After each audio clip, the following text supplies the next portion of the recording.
O portal Uma Só Voz e Rede Sem Fronteiras apresentam uma série de entrevistas com autores que participaram da Feira do Livro de Frankfurt. A nossa convidada de hoje é Matilde Carone Slaibi Conte, do Rio de Janeiro, Brasil. Nascida em Visconde do Rio Branco, Minas Gerais, ela é cirurgiã dentista pela Universidade Federal de Juiz de Fora, com pós-graduação em Saúde Coletiva pela Escola de Saúde Pública. Advogada militante, formada em Direito pela Universidade Cândido Mendes, com pós-graduação em Direito Civil e Processo Civil.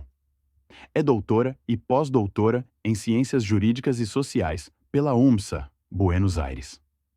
Atua como professora titular de Direito Processual Civil da Universidade Salgado de Oliveira, Universo, e professora dos cursos de pós-graduação da Universidade Estácio de Sá, Universidade Salgado de Oliveira, além de professora conferencista da Escola de Magistratura do Estado do Rio de Janeiro e da Escola de Magistratura Federal. Psicanalista pela Sociedade Psicanalítica Ortodoxa do Brasil e pós-graduada em Psicossomática pela Universidade Federal Fluminense. Historiadora com pós-graduação em Geografia, História e Meio Ambiente. Licenciada em Português e Literatura, com pós-graduação em Revisão de Textos. Teóloga pela Unicesumar. É autora de vários livros em área do direito, medicina, odontologia e psicanálise. Conselheira e procuradora da OAB. Agora pegue um café e se delicie com essa entrevista. Então, seja muito bem-vinda aqui ao nosso programa Uma Só Voz. Olha, fico muito agradecida, Sabrina, por essa oportunidade tão boa, né? Vamos assim dizer, para podermos falar sobre o meu livro, sobre a Rede Sem Fronteiras, enfim, falar sobre o mundo. Aqui estamos nós. Maravilha!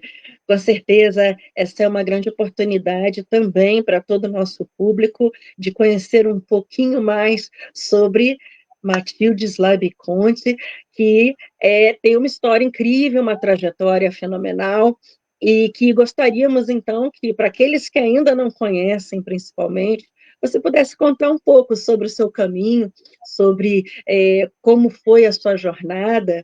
Hoje, além, né, as pessoas estão conhecendo essa nossa temporada de Feira de Frankfurt 2025, com muitos escritores, muitos dentro da literatura, mas estamos hoje também falando sobre um livro que trata de direito, né, da advogada Matilde, que faz parte, é vice-presidente da OAB, seccional subseção aqui de Niterói, no Rio de Janeiro. Então, temos aí uma história, né, de vida muito importante que agrega, com certeza, nessa obra, muito desses seus dias de luta e agora de glória também. Tem um ditado popular, né, que fala o seguinte: cada qual com o seu qual. Bom, todas as histórias das pessoas todas são bastante interessantes. E o meu nome, Matilde Slaibi Conte, pode ver que eu sou filha de estrangeiros. Slaibi vem do árabe, e que quer dizer aqueles primeiros cristãos que desceram Jesus da cruz. E Conte é italiano. Nós temos notícia dos Conte desde a época dos Médicis, lá em Florença, que os Conte são de Florença. Então, o meu nome, Slaibi Conte, como você vê, os meus antecedentes foram imigrantes. E eu, na realidade, nasci em Minas Gerais, na Zona da Mata. Há um autor que dizia, né, que a Zona da Mata é o leste dos sertões mineiros, porque já está mais afastado, não é?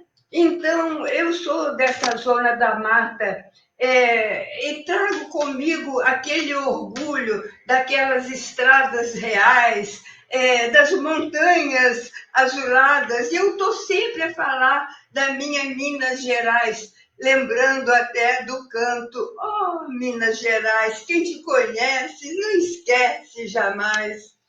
Bom, mas eu nasci, então, nessa zona da mata, fui estudar em Juiz de Fora, porque meu pai era químico industrial e lá tínhamos também fazenda, e ele achava que Juiz de Fora, cidade maior, a filha podia talvez ter um pouco mais de cultura, vamos assim dizer, e na realidade eu acabei por fazer a faculdade de odontologia na Universidade Federal de Juiz de Fora.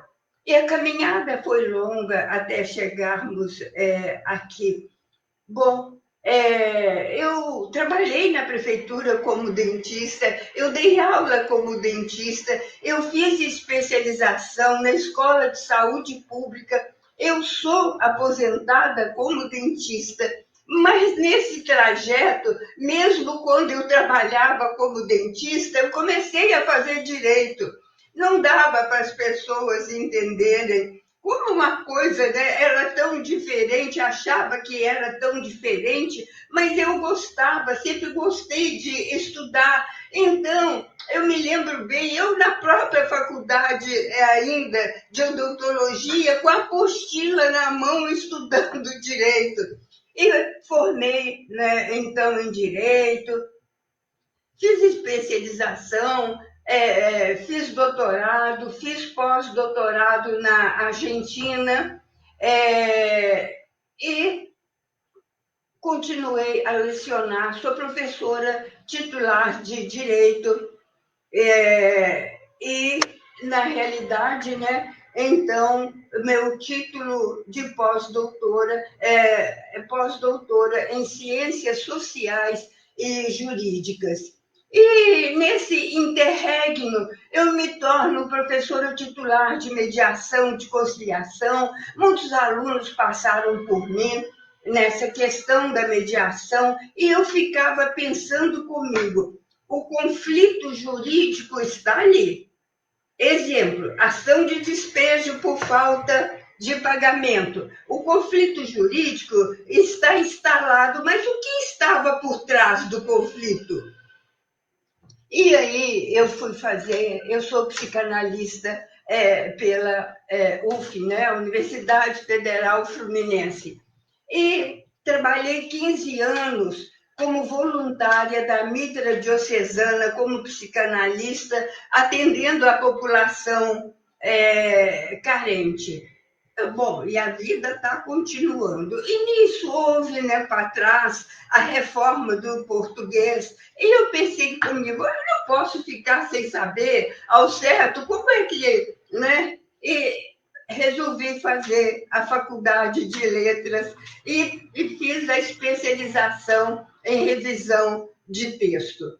E nisso, em se escrever, é muito importante saber a respeito das fontes primárias, fontes secundárias, e eu resolvi fazer história para ter um maior cabedal, porque já estava eu publicando livros e resolvi, não é, com maior conhecimento de causa, eu fui fazer história. Bom, então aí você já viu, já era dentista, era advogada, era bacharel e licenciada em História, era psicanalista e eu sou bacharel e licenciada em Português, Literatura. E aí eu pensei comigo, nessas alturas da vida, os anos estão passando, eu também estou passando, e resolvi, quem sabe, conhecer Deus melhor. E eu fiz teologia. Eu fiz os 4 anos de teologia na faculdade, né, na Unicesumar. E aí, Sabrina, você deve estar pensando, meu Deus, cada coisa que acontece aqui nessas entrevistas. Eu agora estou fazendo a faculdade de filosofia. Eu iniciei a faculdade de filosofia. E nesse tempo, né, publiquei vários livros, tem uns 20 livros publicados. Eu fiz uma inter-relação, por exemplo, entre direito e medicina, porque a odontologia, o médico, o dentista, hoje, não sei nem se você sabe, mudaram o nome dele a uma lei. Agora ele se chama médico orofacial, porque ele trata, né, dessa parte, né, vamos assim dizer, até o pescoço, né? Então, não se chama mais oficialmente cirurgião dentista, mas eu fiz uma interligação entre as duas profissões. Eu escrevi o primeiro livro no país sobre direito odontológico. Esse direito odontológico, eu peguei todas as especializações da odontologia, como, por exemplo, periodontia, cirurgia, pediatria, e procurei a jurisprudência envolvendo essas questões que se apresentassem, né, por exemplo, na odontopediatria. Inclusive, trabalhei com os aspectos da atendente de odontologia, e fiz esse livro, né, de direito odontológico. Lancei biodireito, lancei ética e direito na manipulação do genoma humano, que foi até matéria do meu pós-doutorado. O pós-doutorado eu escrevi sobre a inseminação pós-morte, porque fazem a inseminação pós-morte. Mas quando eu escrevi, era tudo muito recente, não tem assim uma lei específica. Bom, e aí vamos caminhando, escrevi sobre a minha região, o título do livro é Coroados, Puris e Botocudos. A minha região, a Zona da Mata, era muito comum os coroados. Uns dizem que eles tinham assim, raspado, porque aqueles frei franciscano, quando chegaram lá, né, eles tinham também aquela...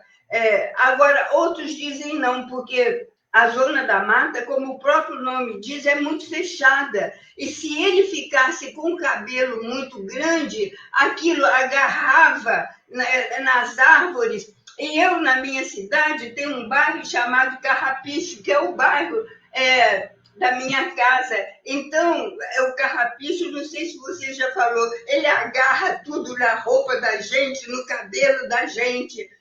Bom, eu escrevi sobre coroados, puris e botocudos. Lá ela tinha mais, então, os chamados coroados, que eles eram pacíficos.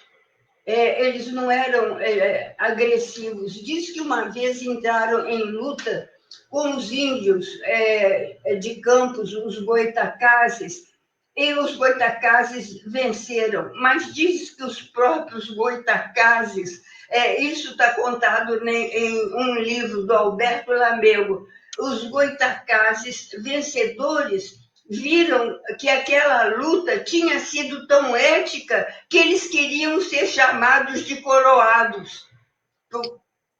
Se você entendeu, né, essa dimensão.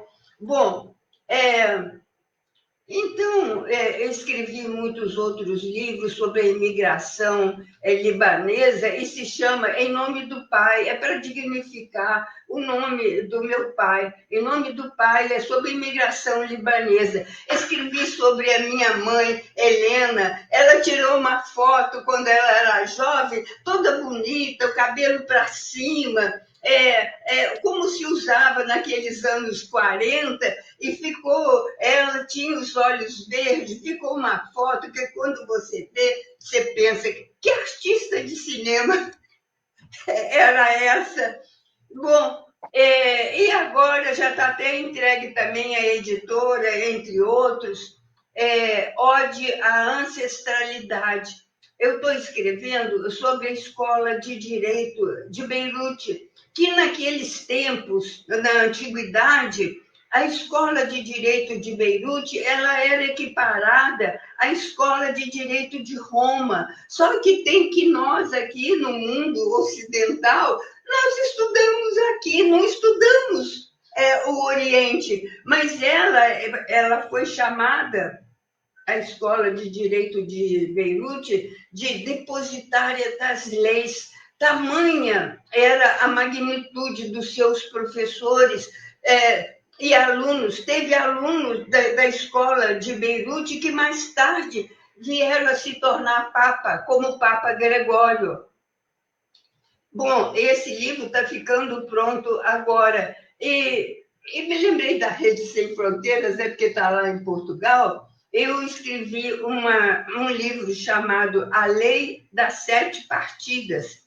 A Lei das Sete Partidas foi a primeira lei que o rei Afonso Henriques elaborou quando ele separou Portugal da Espanha. Portugal se chamava Condado Portucalense. Ele separou e ele chega, né, para governar e ele vê que não tinha lei nenhuma. Se você também chega num lugar sem lei nenhuma, é impossível, isso é impossível. E aí ele, baseado no Código Romano, ele baseado no Código Visigótico, ele baseado no Código de Hammurabi, que é o mais conhecido código desde a antiguidade, né, que chegou até nós. Ele, baseado nesses códigos, ele vai e escreve a Lei das Sete Partidas, a primeira lei que Portugal teve e que deu origem a outras leis e que chegaram, na realidade, até nós. Lembrando para você que nós fomos um dos últimos países ocidentais a ter código. Portugal teve, a França em 1804, que nos conta que Napoleão sentava à mesa e ele ajudava a escrever o Código Civil francês. Mas até hoje não se chama Código Civil francês. Devido a essa importância, o professor entra na faculdade de Direito. Uma vez perguntaram a Sabatier, o senhor ensina o Código Civil francês? Ele, não, eu não ensino o Código Civil francês, eu ensino o Código Napoleônico, querendo mostrar que é o mesmo código que Napoleão sentava à mesa. Diziam que ele deixava de ir guerrear para vir tratar dos assuntos do código. Esse código também que jogou o seu manto sobre o nosso próprio Código Civil, o primeiro de 1916. Então, eu gosto de escrever. O que eu gosto muito mesmo é de fazer pesquisa. Se você disser, temos aqui exemplo, né? Essa cadeira, vamos escrever sobre a cadeira? Eu quero fazer a pesquisa, né? Isso é que eu, na realidade, gosto muito. E no caminhar da vida, Deus, muito bom para mim. Eu costumo dizer, o pessoal ri, mas é verdade. Eu sou apaixonada por ele, porque o que ele fez na minha vida, ele fez tantas maravilhas, que eu não tenho outra forma de agradecer. Aliás, eu já fico até sem graça de agradecer, porque ele deve dizer, meu Deus do céu, lá vem aquela mulher chata agradecendo de novo. Mas só pode ser assim, porque ele fez maravilhas. E então, nesse caminhar, logo depois que eu lancei o meu primeiro livro, Ética e Direito na Manipulação do Genoma Humano, foi naquela época, isso já faz muito tempo, que estava começando a mapear, não é, o genoma humano, que dizia que nós tínhamos conhecimento de 95% só do genoma, que os outros 95%, na realidade, era lixo, mas descobriram que não era lixo, é porque não sabiam, nem não sabiam. Bom, aí recebi convite para pertencer à Academia Niteroense de Letras, quer dizer, ele não me convidou, ele me convidou para ir participando das reuniões. Ele não disse que eu iria, né? Porque tem uma eleição, você depende, né, daqueles pares para poder entrar. E a partir daí, não é? Eu entrei também no Instituto Histórico e Geográfico, do qual eu fui presidente e saí agora há pouco tempo. Eu entrei na Academia Fluminense de Letras, do qual eu sou titular. Bom, e eu sou presidente também do Cenáculo Fluminense de História e Letras. O Cenáculo Fluminense de História e Letras, ele é uma gracinha. Vou te contar a história do Cenáculo. Por favor. Eu estou amando, porque é muito rica a sua história, né? A sua sede, a sua fome por conhecimento, por buscar conhecimento.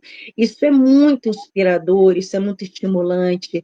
E quando a gente tem a chance de beber dessa fonte e de ver tanta informação que frutifica, né? Você é uma árvore frondosa que frutifica, que traz frutos tão incríveis, quantas obras fabulosas.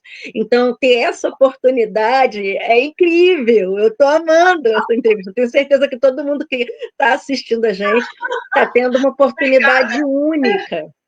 Obrigada, eu sei que é gentileza sua, mas acarinha o coração. Muito obrigada. Mas o cenáculo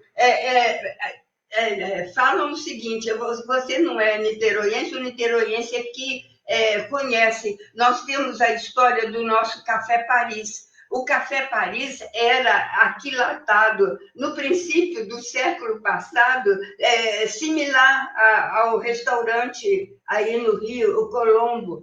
Se lá a alta sociedade frequentava, aqui no princípio do século passado, era a alta sociedade frequentava o Café Paris, que fica em frente às barcas, onde hoje está ali o nosso índio Araribóia, falando para nós, porque essas terras pertenceram a ele, que ganhou de Martim Afonso de Souza, porque ele ajudou na luta contra os franceses. Bom, então o Café Paris ficava ali. Agora, quando acabou, é porque eles alargaram a avenida, a principal avenida, né, de Niterói, e aquilo acabou. Mas, voltando ao Café Paris, diz que as mesinhas, aquele tipo que você já conhece, de ferro, com aquelas cadeirinhas de folha. Então, vinham os advogados, os professores, quem trabalhava para o governo, porque Niterói era a capital, né? Era a capital do estado. Vinham, chegava o final da tarde, sentavam ali os poetas, os literatos. Bom, e um dia quiseram formar a Academia Fluminense de Letras, naquele pessoal que ali se encontrava. Mas teve alguém, sempre tem alguém, que diz, não, assim não gosto. Então teve alguém que disse que a Academia Fluminense de Letras, tudo muito certinho, mas ela era mais rígida naquele estatuto, e ele se rebelou. E, bom, formaram a Academia Fluminense de Letras, que está hoje aí, majestosa, muito bem, e ele, com outros, acabou por formar o cenáculo. Cenáculo é uma palavra que vem do latim, é a cena, cenáculo da história e das letras fluminenses. Então, onde os poetas, escritores, artistas transitam nessa cena fluminense.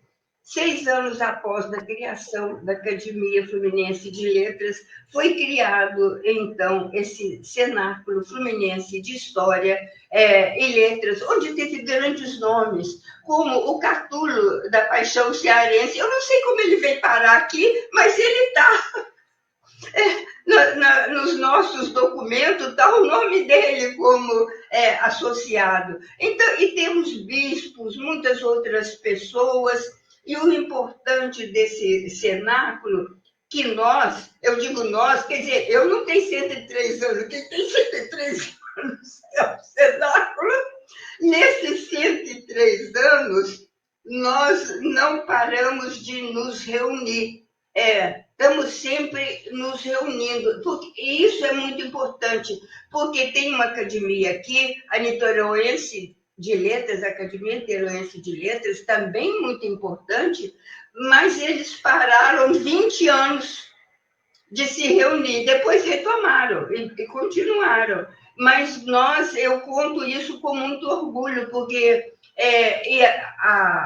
o Cenáculo, ele não tem uma sede, ele se reúne, às vezes, por exemplo, né, na Academia Fluminense de Letras, mas nunca parou de se reunir. E eu, né, estou como presidente dessa academia, já tem uns 10 anos, e eu sou presidente também da Academia Brasileira Rotária de Letras, aqui do estado do Rio de Janeiro. Você já viu, quem pertence a essa academia são os rotarianos. E só para você rir, ontem mesmo, com aquela delegada Marta Rocha, deputada, né, riram a beça, porque eu estou em Rotary há 40 anos. Aí falo, mas peraí, como é que você aguentou isso?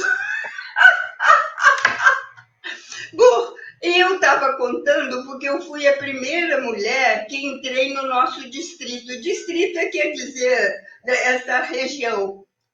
Aconteceu o seguinte, em 1989, lá nos Estados Unidos, um Rotary chamado Duarte, vizinho com a fronteira do México, porque mulher não entrava em Rotary, igual maçonaria, né? E esse Rotary colocou 2 mulheres lá.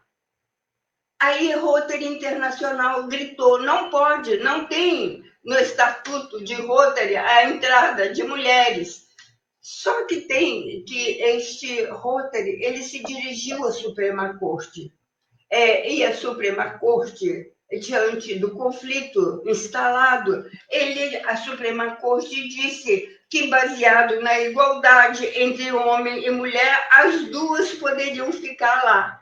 A partir desse momento, teve-se de trocar os estatutos. Quando isso chegou aqui no Brasil, eu digo quando chegou, porque hoje, agora chegou agora. Mas naquela época não tinha internet, não tinha telefone celular. Até que isso chegou aqui no Brasil e o pessoal botou na cabeça que vai mudar o estatuto, eu falei com meu marido que eu queria entrar em Rotary, porque eu era presidente da Casa da Amizade na época, e um fato me tocou, porque, como presidente da Casa da Amizade, eu vou abrir uma parêntese aqui, só pode ter Casa da Amizade numa cidade se tem Rotary. Se não tem Rotary, não pode ter Casa da Amizade. Aconteceu com uma cidade aqui do nosso estado, que acabou o Rotary, existia uma Casa da Amizade até nova. Acabou, não pode. Bom, mas eu estava como presidente da Casa da Amizade, naquela época, né, já bem para trás, quase na época de D. João VI. E aí... Olha, diante de tanta história, de tantas coisas que você já fez na vida, de tantas graduações, de tantas conquistas, a gente fica realmente pensando quantas vidas foram vividas numa única vida de Matilde, porque é muita estrada. Então, você fala assim, olha, na época de Dom João VI, a gente pensa, olha, realmente a gente fica imaginando como é que você conseguiu fazer isso tudo, chegar tão longe, conquistar tantas coisas, ter tanta história para contar, e são vitórias lindíssimas em um tempo de uma única vida, porque às vezes a gente pensa, não é possível, e é por isso que quando você fala, olha, eu agradeço a Deus o tempo todo, eu imagino realmente viver pela fé, né? Viver gratidão todo o tempo, porque é, é quase assim, é mais do que inimaginável, é realmente extraordinário. Então, essa força, essa vitalidade, é mais do que admirável, é um real exemplo, né, que a gente tem de que tudo você pode em Deus que te fortalece, porque é uma história belíssima. Então, eu Mas, acredito que não foi na época do João, mas eu imagino que, olha, são muitos os feitos, né? E graças a Deus, realmente, tanta coisa bonita tem sido construída, mas continue, porque é linda essa história, realmente, e é muito bom saber sobre essas entidades também, a história das entidades, instituições culturais, essas que unem pessoas em confrarias, em comunhão, né? Principalmente para, mais uma vez, disseminar e poder ampliar esse saber, né? Poder unir pessoas através de informação, conhecimento e ampliar essas fontes de informação. bom, então eu estava como presidente da Casa da Amizade e nós estávamos construindo nossa casa. Fui eu que eu coloquei as portas e as janelas. A nossa casa, ela é muito linda. Ela foi feita por um engenheiro e dois arquitetos. É claro que os anos passam, mas ela até hoje você vê a forma que ela é. Bom, e você imagina, isso mais ou menos há 40 anos atrás. O mundo, né, sofre modificações a cada minuto. E estava tendo uma reunião do Rotary e eles estão lá de porta fechada, com as grandes figuras, né, que eram rotarianas da Sociedade de Niterói. Eu, presidente da Casa da Amizade, ia ter um baile que era aniversário do Rotary, e eu precisava discutir assunto da construção. Eu bati na porta. A porta está fechada, eu bati na porta. Aí chegou o secretário, me lembro bem até do nome dele, de tudo. Abriu a porta e perguntou, o que você quer?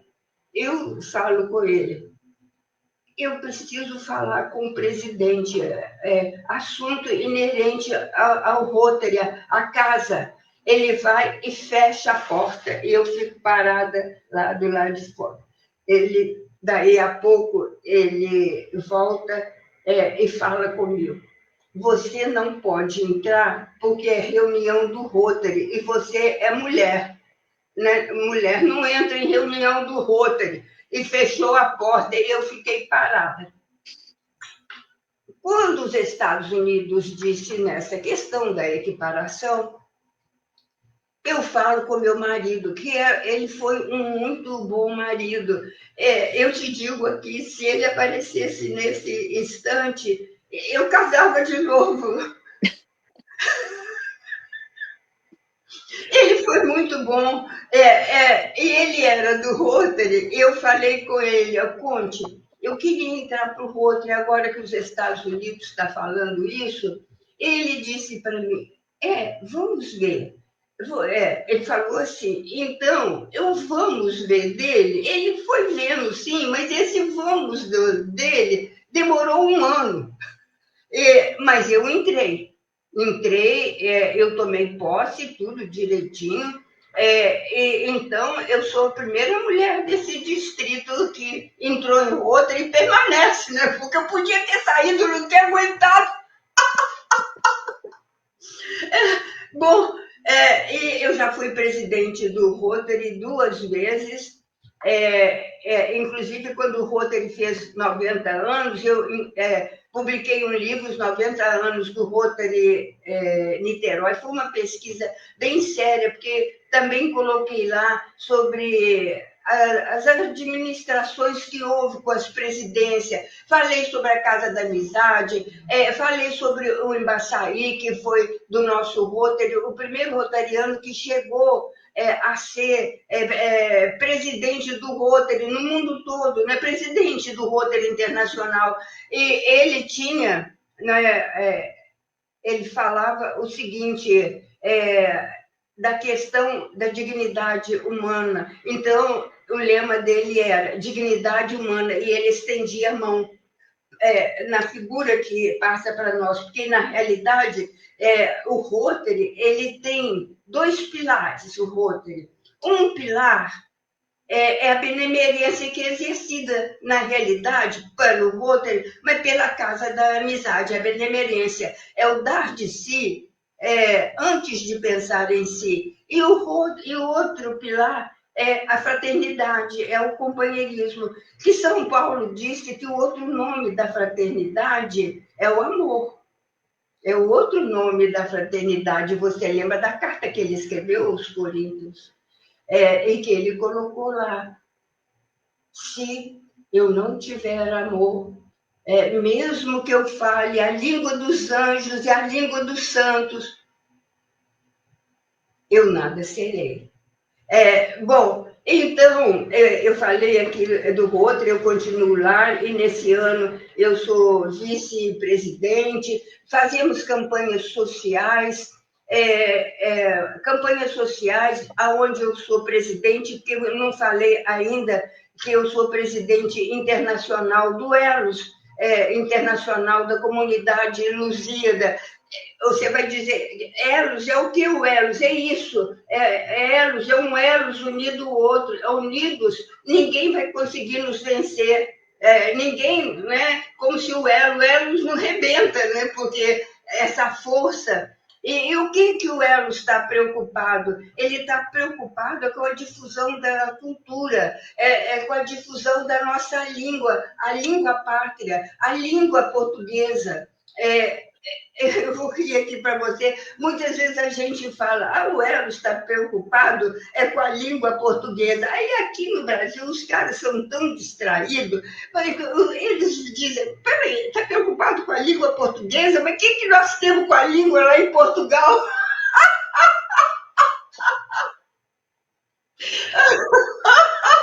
É porque, de fato, né, a gente tem tantos dialetos, tantas outras linguagens se criando dentro, né, do nosso país, que tem essa proporção continental, e, de uma certa forma, eu acho que é rico isso, porque você traz, de fato, uma identidade cultural que vai se formando em cada pequenos grupos, mas, por outro lado, eu acho tristíssimo, porque a língua portuguesa, além dela ser belíssimamente construída, e praticamente, na minha opinião, é uma obra-prima dentro de uma comparação até a outros idiomas, e é uma história que eu acho muito importante ser mantida, porque é mais do que só a linguagem, o idioma, mas faz parte, né, realmente da história de construção do nosso povo enquanto nação. Então, eu acho importantíssimo manter esse elo, principalmente com a língua portuguesa e essa valorização. Uma das coisas que eu acho muito importantes na Rede Sem Fronteiras é essa ode, essa grande homenagem que se faz à lusofonia, né, dentro dos trabalhos que realiza, justamente porque tenta unificar os países de língua portuguesa, mas sempre numa homenagem ao idioma em si. E essas correções ortográficas, eu entendo porque você foi à faculdade para tentar ver. Peraí, como é que agora a gente vai lidar com isso? Porque eu, em contato com algumas pessoas de outros países que falam português, elas sentem mais dificuldade com a correção ortográfica do que sem essa coisa de querer unificar, né, o nosso idioma para tentar aproximar os países que falam português, que foi uma justificativa. Por exemplo, eu estava outro dia conversando com o cônsul de Angola, aqui no Rio de Janeiro, e ele estava falando que não ajudou. Então, a gente precisa, sim, valorizar essa aproximação, principalmente interpovos, e eu acho que fazer com que a preservação da nossa linguagem, do nosso idioma português, sem tantas interferências, embora a gente também entenda que vai existir linguagens próprias, tamanho é o nosso país Brasil.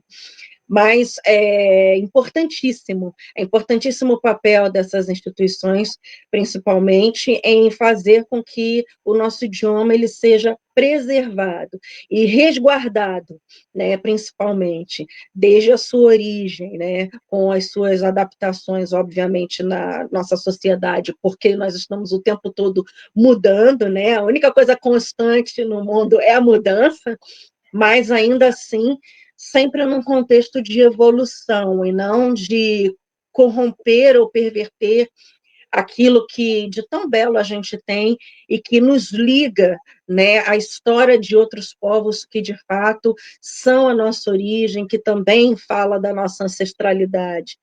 Então, acho importantíssimo esse trabalho. Pois é, e lá na faculdade, eu sou professora titular da Universo, eu sou decana, e eu criei lá o Elos Jovem Universitário. E um aluno nosso, fazendo uma campanha das de si, né, antes de pensar em si, fizemos uma campanha para um hospital que tem aqui, que aceita, vamos assim dizer, aqueles... não estou falando politicamente correto, mas aqueles que têm AIDS, que agora já não é mais aquele espectro do passado, né? Mas tem pessoas, né, com HIV. E eles precisam muito de fraldas geriátricas, porque não tem controle. Bom, esse aluno, a campanha que nós fizemos, eu conto com muito orgulho, foi contado o quanto de fraldas nós doamos 5.000 fraldas geriátricas. É uma quantia, não é? Uma quantia bem notável. Então, estou falando para você do Elos. O Elos, a finalidade dele pode não ser essa, porque, na realidade, o primordial é a língua portuguesa. Mas aonde eu vou, eu tento levar essa questão de saber doar. Acho muito importante, seja de que religião for, para te falar a verdade, eu não sou assim religiosa, eu sou mais espiritualizada. Qualquer religião, aquilo que falo, para mim qualquer religião é boa. Eles é que distorcem, às vezes, alguma coisa. Mas, então, em qualquer lugar que eu vou, eles às vezes falam, Matilde, mas não é isso o primordial. Tá bem, vamos tratar do primordial, mas vamos, não é, saber recepcionar esses hipossuficientes, às vezes, economicamente, não é? Bom, então, falei para você da minha presidência do Elos, que eu fui reconduzida novamente, houve outra eleição, da presidência do Cenáculo, da presidência do Instituto Histórico, e comecei falando da presidência da ABROL, da Academia Brasileira Rotária de Letras, por isso, né, porque essa academia é para rotarianos, e nós temos os fundadores, que são pessoas que desenvolveram o Rotary, às vezes, no mundo todo, né?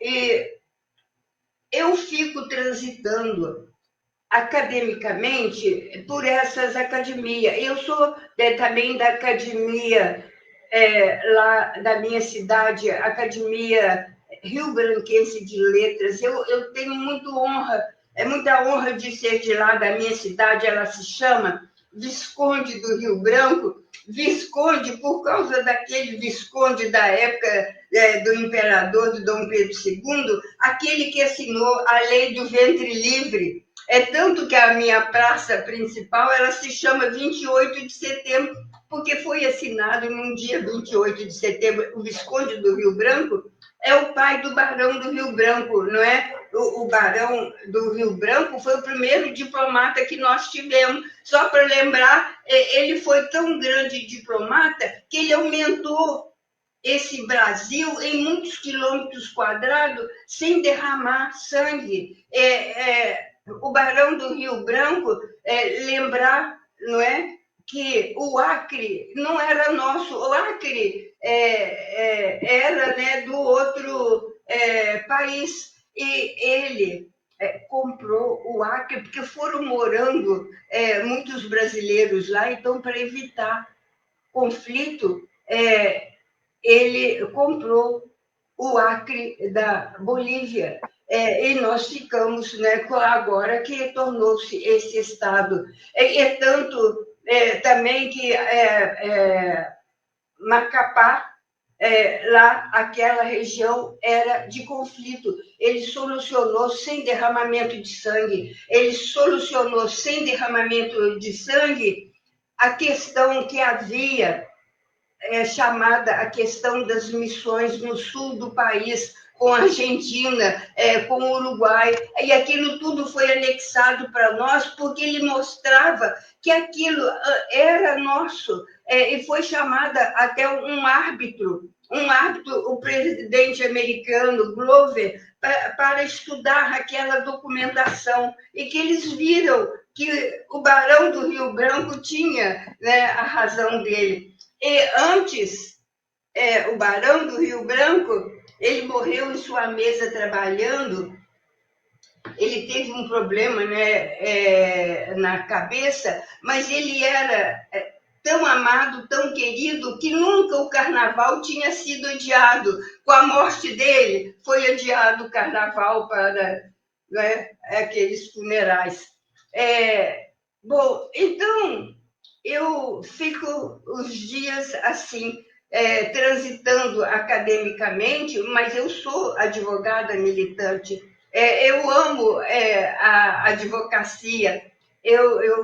A vice-presidência da OAB assume muito o tempo, porque nós somos a maior seccional, não é, aqui do Brasil, não é, a maior seccional. Nós temos conosco 18 mil advogados. Então, você, para, vamos assim dizer, saber transitar, não é? Num ambiente assim cheio de advogados, não é? Porque eu costumo dizer que a culpa é nossa, de professores, quando os advogados parecem ser tão belicosos, porque nós, professores, armamos o nosso aluno, ele está de armadura, ele está de lança, ele está de elmo, ele está pronto para marchar para a guerra, que ele vai, assim, fazer audiência. Ele esquece que o direito, a finalidade do direito não é o conflito, a finalidade do direito é a busca da paz, mas não. E na faculdade de direito, fala-se muito em direito, fala-se muito em leis, fala-se muito em sentença, em decreto, mas fala-se pouco, muito pouco, na realidade, em justiça, em amor. Eu falo lá em amor, eu falo, mas nem os códigos falam. No Código Civil, você não vai achar nenhum artigo que fala sobre amor. Quando se tiver amor no coração, todas essas questões controvertidas poderiam ser resolvidas sem ter de bater na porta do judiciário. Mas eu não sei o que há.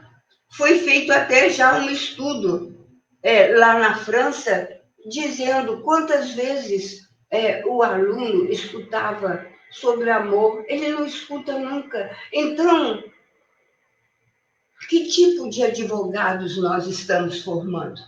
Se não falamos em solidariedade, se não falamos em justiça, se não falamos, enfim, enfilamos em amor. Mas eu amo os meus alunos, e eu sou toda convencida, porque desses anos todos, né, que eu já sou professora, a impressão que eu tenho é que todo mundo foi meu aluno, dos advogados.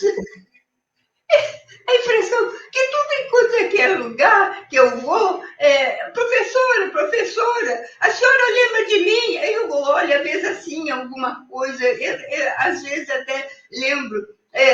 Mas então eu fico com a impressão que todos eles foram, na realidade, meu aluno. Mas eu sou feliz, muito feliz. Fui feliz com meu pai. Eu sou rodeada de homens. Fui feliz com meu pai, com meu irmão, com meus 3 filhos, né? Os 3 filhos homens. Não, 2 não estão aqui, não é? Em Niterói, só um que está, mas todos dão muito atenção. Eu, hoje mesmo, onde eu estou sentada, é meu escritório aqui, porque eu tenho meu gabinete, não é? Lá na OAB. Eu tive pensando que um filho meu, que está nos Estados Unidos, falou: mãe, falta alguma coisa?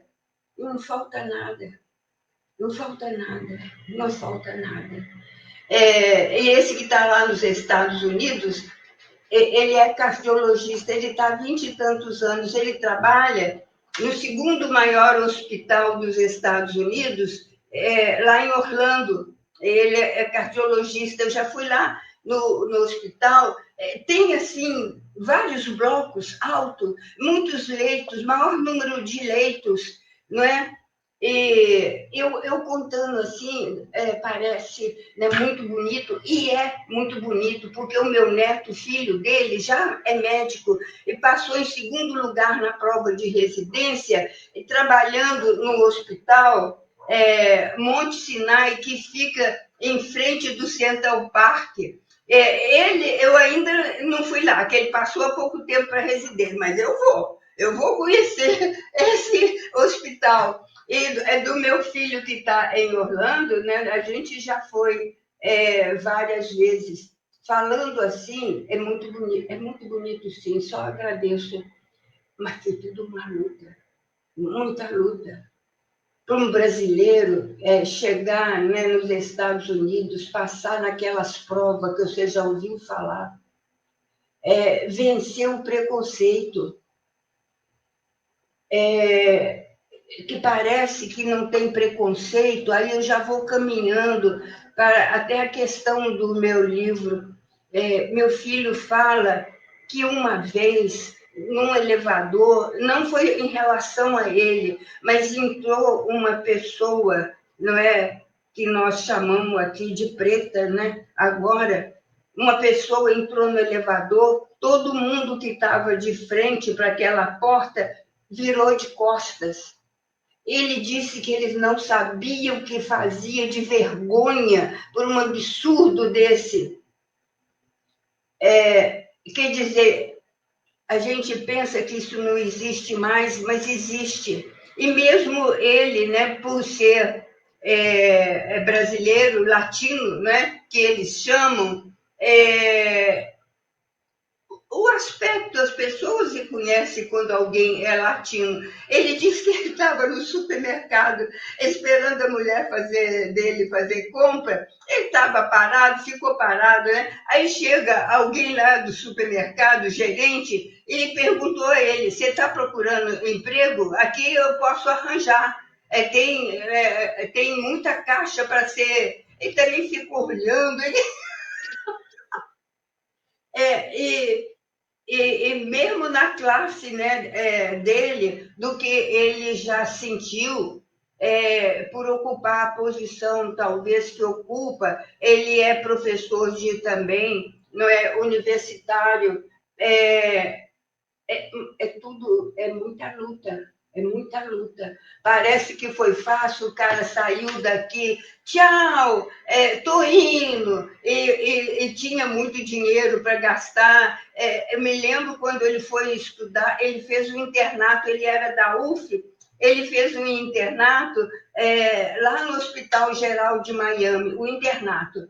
E meu marido falou com ele, eu vou dar a você $1.000 por mês. Você não gasta mais nada, porque eu não posso te dar mais. Eu tenho seus 2 irmãos que estão aqui. $1.000 para mim é muita coisa. Eu sei que para os Estados Unidos, $1.000 é abaixo da linha de pobreza, porque nos Estados Unidos é $1.200. E meu marido dava $1.000 e deu a ele um cartão de crédito, sim, mas falou com ele: você não usa. Só em caso né, De muito. emergência, né?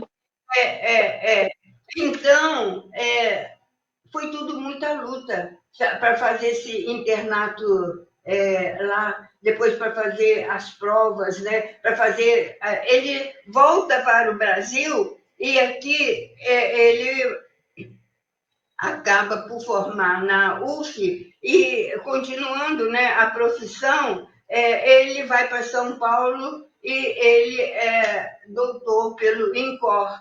Ele, então, né, é doutor pelo INCOR. Mas isso, um homem novo,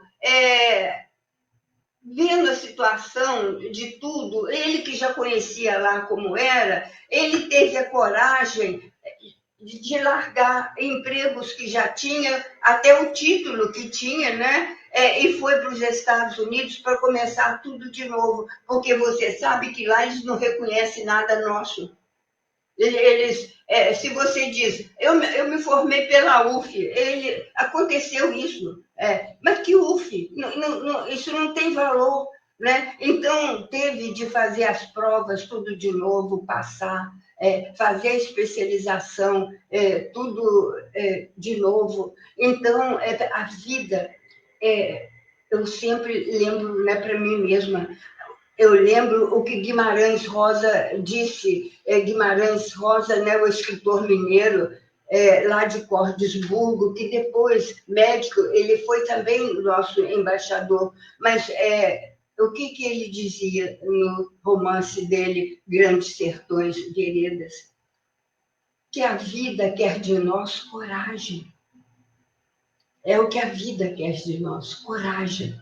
Você ter coragem, vamos trocar isso num português claro, ter o ânimo de levantar e enfrentar e seguir em frente.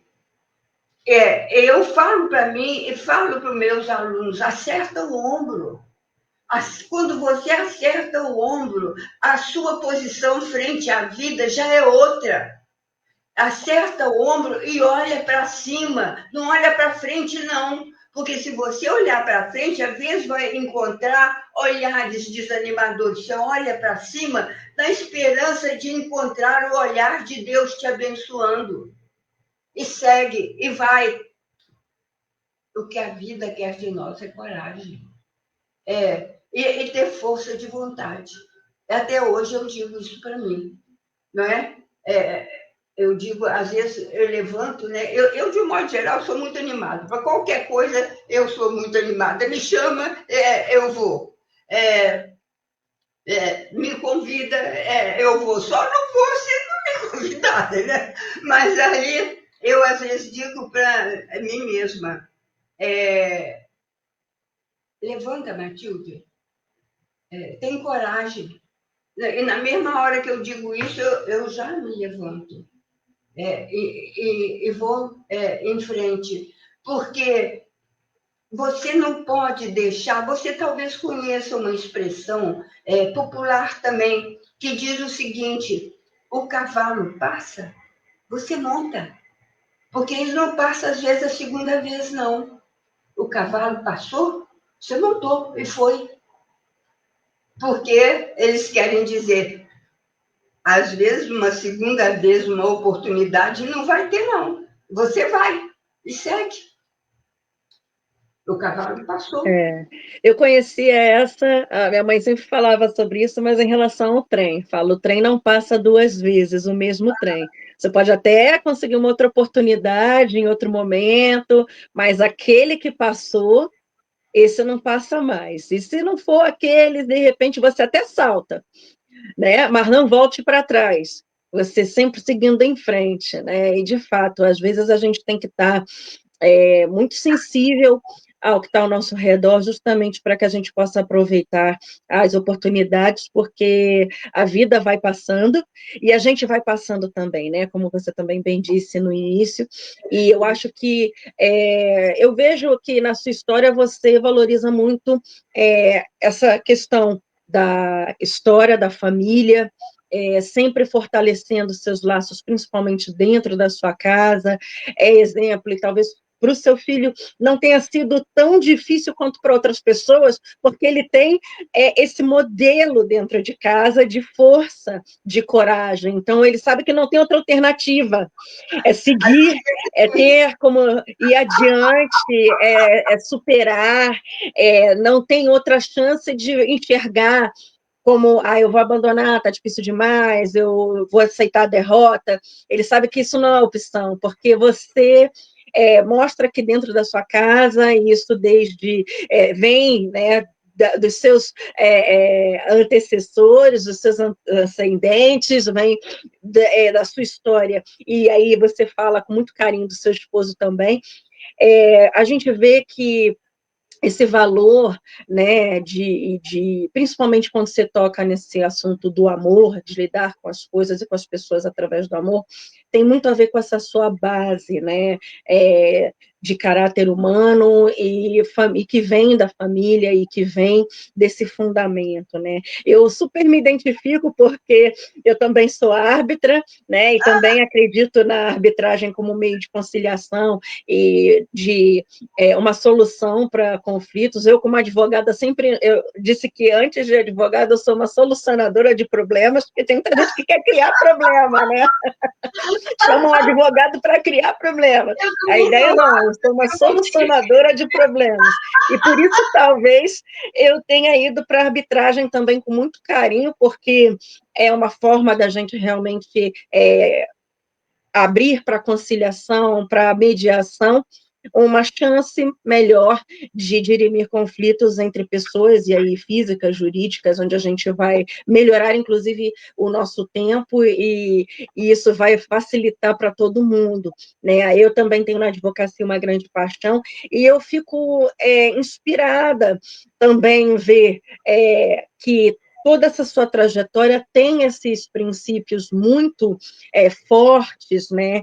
E eu queria que você falasse um pouquinho sobre esse livro, Sete Partidas, que linka um pouco disso tudo, né? Que traz bastante da história do direito e de muitos momentos onde a gente percebe que a importância, né, da gente conhecer esse passado, até para que a gente possa continuar evoluindo no futuro, mas sempre para uma melhor civilização, para uma melhor sociedade, para uma construção melhor, começando em nós mesmos e para essa comunidade, como você lida em tantas instituições, né? Sempre nessa comunhão para fazer o que é melhor para o outro. Como você mesma disse, mesmo que uma instituição não tenha por objetivo principal essa caridade, né? Mas uma vez que é uma união de pessoas que tem esse intuito de fazer, né, um bem, nesse amor pelo próximo, de respeito ao próximo, por que não também fazermos uma campanha, fazermos algo nesse sentido? E o direito, ele trabalha muito isso também, o olhar para o outro, né? O advocare, né? O advogar já é o falar em defesa do outro. Então, acho importantíssimo ver que nesse livro você fala bastante sobre vários aspectos, né? Desde os históricos, enfim, tem muitas coisas nesse livro que a gente pode crescer, né, e que nos acrescenta. Como foi para você escrever e trazer para a gente, principalmente agora na Feira de Frankfurt, Sete Partidas? A lei das sete partidas. Por que essa lei chama a Lei das Sete Partidas? Eu falo sobre os aspectos históricos, jurídicos e sociais, e ela se chama Lei das Sete Partidas porque Afonso Henrique, está ele aqui, né, o rei aqui, Afonso Henrique, quando ele promulgou essa lei, ele dividiu em sete partes. Por isso, ela é chamada a Lei das Sete Partidas. E, vamos assim dizer, nesse meu livro, eu falo da fundação de Portugal para as pessoas poderem saber, né, como é que Portugal foi constituído. Né? Antes era um condado portucalense. Eu falo sobre o Dom Afonso, o Dom Diniz, eu falo até sobre a Inês de Castro, aquela que foi rainha, né, depois de morta. Falo da Universidade de Coimbra, que eu visitei, fiz pesquisa lá, mas eu lembro aqui que a Universidade de Coimbra, ela não começou em Coimbra, ela começou na capital, em Lisboa, e foi transferida, não é, para Coimbra, porque disseram que lá em Lisboa estava uma epidemia e os alunos estavam se contaminando, morrendo gente, e o rei resolveu transferir a Universidade de Coimbra, que é a universidade que era de Lisboa, para Coimbra, que ficava, né, um pouco mais longe. Lembrar que Camões, ele estudou na Universidade de Coimbra, mas quando ela era em Lisboa. E ele teve de sair da Universidade, Camões, porque ele entrou em luta com uma pessoa que pertencia à nobreza e acabou por machucar essa pessoa num duelo, e ele teve de sair de Portugal. Por isso começou toda aquela epopeia. Lembrar, não é, que foi recentemente, nós tivemos os 500 anos de Camões, e o Camões, ele deu essa formatação à língua portuguesa. Antes, a língua portuguesa não era dessa forma que nós, né, conhecemos, e ela se tornou dessa importância a partir de Camões, como Dante Alighieri para a Itália. Ele não escreveu em italiano, ele escreveu em toscano, mas depois houve, então, também com Dante Alighieri, essa consolidação da língua italiana. Eu falei de Camões, da epopeia dele, que nos contam que numa daquelas escaramuças que ele lá estava, o navio acaba por afundar e ele nada com uma mão só. Contam sobre ele, com a outra mão ele carregava, né, o seu livro que ele escreveu, que chegou até nós e ficou famoso. Mas então, no meu livro, eu relembro de Inês de Castro, que mataram Inês de Castro, porque não queriam que o príncipe que ia subir ao poder se casasse com ela, depois que ela já tinha, né, vários filhos com eles. E aí eu entro propriamente na lei das sete partidas, e que esse pergaminho, inicialmente, estava escrito com escrita gótica e é datado do século XIII.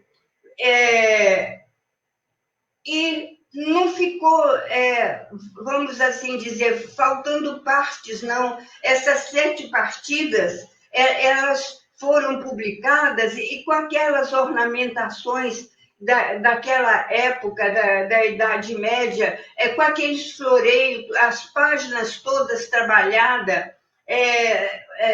com a tinta dourada, lembrando que ter livro naquela época era uma coisa quase impossível, e que Gutenberg, né, criou não é? A máquina dele, a impressora, foi a partir de 1500 e tanto. Então, os livros eram feitos de pergaminho, quer dizer, era feito de pérgamo, não tinha outra forma para escrever na Idade Média. Bom, e é chamada, então, porque ele fala nessa divisão, ele vem falando, ele fala, ele escreveu essa lei baseado no Código de Hammurabi. O Código de Hammurabi é o primeiro código mais conhecido, porque o mais antigo é o Ur-Nammu, mas o Ur-Nammu ele foi descoberto na época da guerra, quando a guerra acabou, ele foi descoberto na cidade de Ur-Nammu, onde é a Turquia, perto de Istambul, a 50 quilômetros de Istambul. Ele é mais antigo do que o Código de Hammurabi, mas ele não está completo. O Código de Hammurabi foi levado para o Louvre, está lá numa sala, aquela pedra escrita tudo em cuneiforme, com aqueles artigos todos, e ali em cima, na pedra,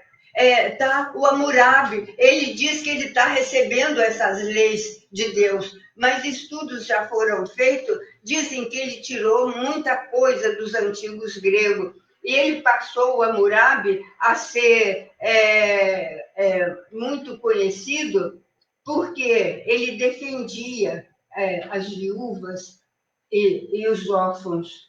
Bom, então, ele tirou do Código de Hammurabi, do Código Justiniano. O Código Justiniano é o Corpus Iuris Civilis, é o Código Civil Romano, que veio dar origem muito mais tarde ao Código Civil francês, e no qual nós também nos agasalhamos, quando Clovis Bevilacqua publicou o nosso primeiro código em 1916, que houve um interregno, né, a vacatio legis, e ele entrou em vigor em 1917.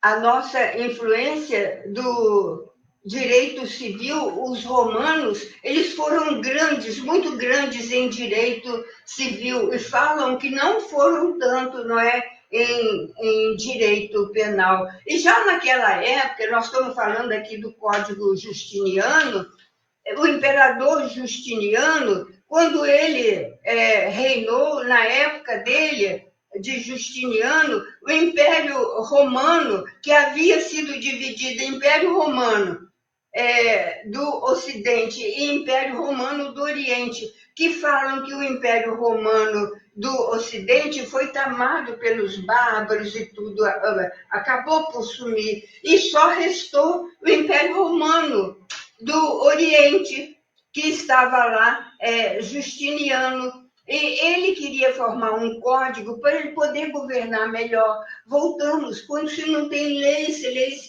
que se pode basear, como é que se pode também praticar alguma justiça baseado em leis se não tinha nada? E ele chamou um jurista chamado Triboniano.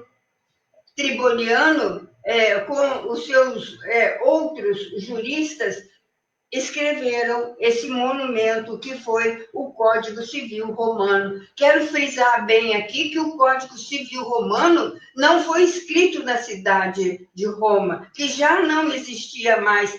Ele foi escrito em Constantinopla. O imperador era Justiniano. E Constantinopla se chama Constantinopla por causa do imperador Constantino, porque antes Constantinopla se chamava Bizâncio.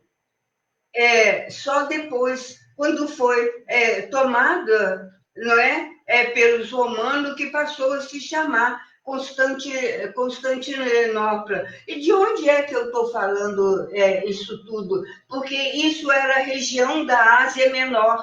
Região da Ásia Menor. Onde é a Ásia Menor? É onde hoje nós, vamos assim, brasileiros, gostamos tanto de ir passear. É a Turquia.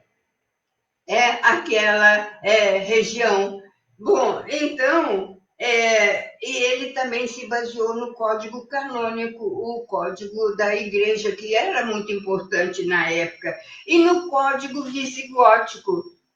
Nós, na nossa ignorância, no nosso preconceito, na nossa discriminação, nós dizíamos que os visigóticos, iguais os hunos, que eles eram bárbaros, que eles não entendiam nada, não sabiam de nada. Olha a nossa ignorância, se um povo, o visigodo, se ele nos deixa um código, o código visigótico, olha como esse povo era adiantado. E nós, pequenos, ali escondido na nossa ignorância. E ele se baseou também no direito consuetudinário, naquele direito que nós chamamos o direito comum, o direito que vigora até hoje na Índia, na Inglaterra, nos Estados Unidos, que é baseado na jurisprudência e na equidade. Ele não é baseado em lei. É claro que agora o desenvolvimento já está até entremeando o nosso direito, né? O nosso direito, que é o direito que veio dos romanos, com esse direito que vigora nos Estados Unidos, na Inglaterra e na Índia. Mas eles se baseiam na jurisprudência e na equidade. É tanto que, lembrando da Idade Média, que já falamos, e que tinha aqueles feudos, em que o senhor feudal ele agia como fiscal, como juiz, como governador, mas uma vez por ano o governo geral mandava um juiz para ir resolver, solucionar os problemas. E aí vem o nome de juiz de fora. Veio um juiz de fora para solucionar os conflitos. E chegava o juiz de fora e dizia: alguém aqui está me dizendo que quebrou o braço, houve um conflito e alguém quebrou o braço. Aí o juiz perguntava, né? Ele baseado na equidade. Já houve caso que alguém quebrou o braço de alguém, aí diziam, houve, e ele perguntava como ficou resolvido. Por equidade, ele resolvia essa. E nós aqui tivemos, na cidade de Niterói, nós tivemos o nosso juiz de fora, o nosso juiz que veio de fora, que foi o José Clemente Pereira, e que ele deu esse formato ao centro ali na cidade, porque ele comprou as terras do centro de uma viúva chamada Dona Helena, que tinha uma fazenda grande que vinha, pegava da igreja da Nossa Senhora da Conceição, que ali tinha uma igrejinha que era da Dona Helena, que era a fazenda dela, e as terras dela se dirigiam em direção e passavam onde hoje é a UF. E veio Zé Clemente Pereira, ele deu o status de cidade, né? Essa que aqui era chamada, né, de Praia Grande. Ele elevou a cidade de Niterói e comprou da Dona Helena e fez ali o local que depois fizeram Câmara dos Vereadores e por aí vai, aonde até tem a Academia Fluminense de Letras, aonde tem a Biblioteca Parque, na parte de baixo é da Biblioteca Parque, na parte de cima é nossa que eu digo, é por lei. O governador, no princípio do século passado, ele disse que a parte de cima é da Academia Fluminense de Letras. Olha, mas é tanta coisa que senão eu vou embolar Afonso Henrique, o rei, com a lei das 7 partidas, com a Câmara que o nosso juiz de fora mandou construir, aí acabo chegando na cidade de Juiz de Fora, onde eu estudei, a chamada Manchester Mineira. Bom, essa foi, na realidade, essa foram a lei das 7 partidas, e que está dividida, né? Então, em 7 partes. E deu origem, você já deve ter ouvido falar, A partir dela, da lei das 7 partidas, deu origem às chamadas ordenações. Por que elas chamavam ordenações? É um nome, eram as ordenações do rei. Então, as ordenações do reino. E quem eram as ordenações? Nós temos as ordenações afonsinas, as ordenações manuelinas e as ordenações filipinas, que vigoraram aqui no Brasil até ser publicado o nosso código. E até hoje, não tanto hoje, porque o processo é eletrônico, mas quando uma lei é muito severa, lá no próprio fórum eles diziam, mas o que é isso? Nós ainda estamos sob a dominação, não é, das ordenações filipinas, porque eram severas, elas tinham as ordalhas, mandava o acusado passar numa fogueira com aquelas brasas tudo pegando fogo, e lá dizia, se o acusado, que está sem sapato, sem nada, ele anda na fogueira e o pé dele não queima, Deus o protegeu, ele é inocente. Agora, se o pé dele queimou nessa brasa, ele é culpado. Essas eram as ordalhas, não é? Então, por isso que até hoje chamamos, quando tem uma lei muito forte, o que é isso? Nós ainda estamos sob as ordenações filipinas. Bom, eu acho, não sei, Sabrina.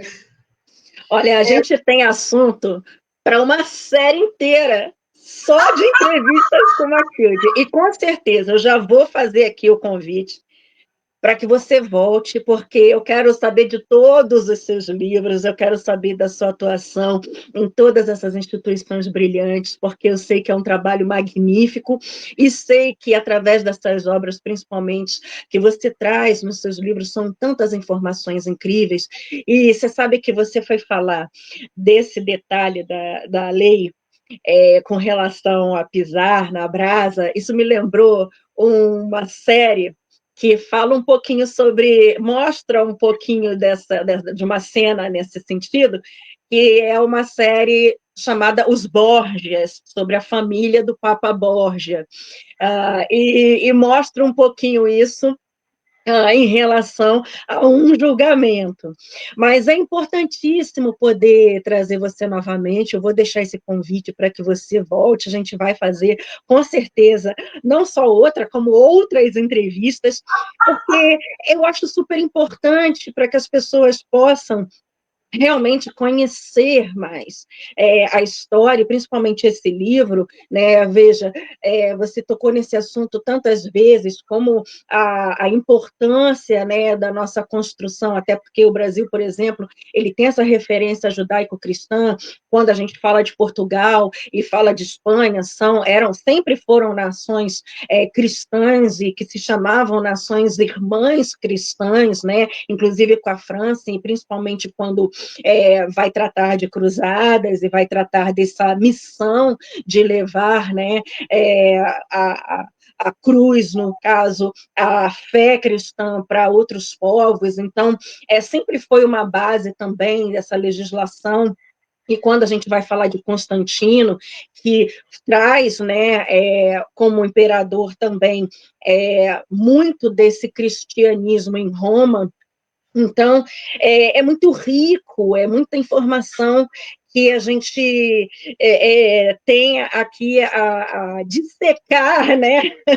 E poder tratar são inúmeros os detalhes e muita coisa bacana, porque eu acho importantíssimo que não se perca, né, toda essa referência, porque a gente vai construindo dentro da nossa sociedade pensamentos, e esse livro vai tratar de filosofia, além de teologia, vai ter muitos aspectos também falando de ética, e dentro da nossa sociedade a gente vai tratando de assuntos muito sem referência, muito sem tratar do que houve nesse passado, né? E quem não conhece o passado está fadado a repeti-lo, né? E a gente não pode repetir aquilo que foi de agruras, de pesadelos, de coisas de terror, mas usar desse passado para, principalmente, preservar aquilo que nos faz mais humanos e que nos traz realmente uma informação para evoluirmos seguindo a um futuro melhor.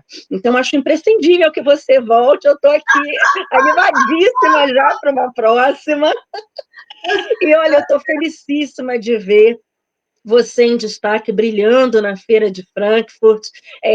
Acho que todos nós somos muito gratos pela Rede Sem Fronteiras, também dá essa oportunidade para que mais pessoas possam também conhecer a sua obra, além fronteiras, né, cruzando oceanos, cruzando barreiras, e a Rede Sem Fronteiras só usa um pouco disso, né, já agora na Feira de Frankfurt, na Alemanha, que é a feira mais importante do mundo, como feira literária, e nós aqui no Rio de Janeiro, né, num estado que também celebra a lusofonia, celebra o nosso idioma, e lá no estande de Portugal, de frente para o estande do Brasil, mas sempre muito felizes em poder comemorar todo esse aspecto do que as letras trazem, né? Tanto a parte científica quanto a parte da literatura, e sempre muita história, muita coisa bacana para edificar, acrescentar e nos ajudar a evoluir como pessoas, como seres humanos. Eu sou muito grata pela sua presença aqui, muitíssimo obrigada. A oportunidade assim de falar, e quero agradecer também a de Andréia, a visão que ela tem, a visão até que ela tem uma visão utópica, mas eu estou junto com ela. Se nós precisamos de pessoas assim, com a visão que ela tem, é aquilo que voltamos. Temos de ir de peito aberto, não se pode ter medo. Temos de ser impulsionado por uma força. Essa força vem do interior, mas nós temos, porque senão, eu costumo dizer para os meus alunos, que são jovens, né, jovens acadêmicos, e eu falo com eles a respeito, e olha, a bola está com vocês. Se o Brasil espera de vocês, se não for de vocês, com quem vai ser? Porque eu acho que o mundo, não é só o nosso país, não. Eles esqueceram, ficaram todos desmemoriados. Ninguém lembra da luta que foi dos passados, daqueles que conseguiram chegar até aqui. Conseguiram chegar até aqui, isso é muito importante. Damos glórias ao Senhor, mas não pode parar aqui. Temos de seguir, temos de ir em frente. O mundo caminha. E vamos, então, de mão dada, numa grande ciranda de amor, nos unindo, né? Em busca de novos ideais, não só para o nosso país, mas para o mundo todo. Com certeza. Vamos juntos, em uma só voz, porque juntos somos mais fortes. É isso aí. Tá certo? Amei! Fico muito feliz, muitíssimo obrigada. E, olha, quero que você termine dizendo como as pessoas podem entrar em contato para conquistar os seus livros. Muita coisa boa. Meus estão precisando de fazer novamente. Mas esse aqui tem lá na internet, tem na Amazon. E só para animar o pessoal, custa baratinho, tá? Baratinho, porque é o preço, mas o valor é inestimável. Olha, muitíssimo obrigada e até a próxima. Com certeza será em breve. Um beijo para você, um beijo para a de Andréia, que está longe, e que o amor, né, nos acompanhe na nossa caminhada. Tchau, tchau. Até mais. Até mais. Tchau, tchau.